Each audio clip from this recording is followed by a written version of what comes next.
এই গরমে ঠান্ডা কিছু খেতে চাইলে বানিয়ে ফেলুন ফ্রুট কাস্টার্ড। 500 ml দুধ গরম করতে বসিয়ে দিয়েছি। এবার একটা বাটিতে 2 চামচ ভ্যানিলা ফ্লেভারের কাস্টার্ড পাউডার জল দিয়ে গুলে নেব। অবশ্যই কিন্তু ঠান্ডা জল ব্যবহার করবেন। গরম দুধ বা গরম জল দিয়ে কাস্টার্ড পাউডার গুললে কিন্তু ডেলা ডেলা হয়ে যাবে। এবার তার সাথেই দিয়ে দেবো পরিমাণ মতো চিনি। বেশ খানিক্ষণ ফোটানোর পরে দুধটা গাঢ় হয়ে যাবে। এবার বাটিতে তুলে নিয়ে 3 থেকে 4 ঘন্টার জন্য ফ্রিজে রেখে দেবো ঠান্ডা আর জমাট হওয়ার জন্য।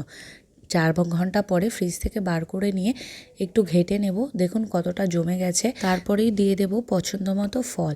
আমি দিয়েছি আপেল, কলা, তরমুজ, আম, আঙুর, বেদানা। আপনারা আপনাদের পছন্দ অনুযায়ী দিতে পারেন। তাহলেই তৈরি হয়ে যাবে ফ্রুট কাস্টার্ড। খুব সহজেই বানানো হয়ে যায়। কাস্টার্ড সার্ভ করার আগেই ফল দিয়ে মেশাবেন, কারণ ফল থেকে যে ময়েশ্চার বের হয় তার জন্য কাস্টার্ড পাতলা হয়ে যাবে। ছোট থেকে বড় বাড়ির সবাইকে বানিয়ে খাওয়ান। আর ফ্রুট কাস্টার্ডের রেসিপি কেমন লাগলো কমেন্ট করে জানাবেন।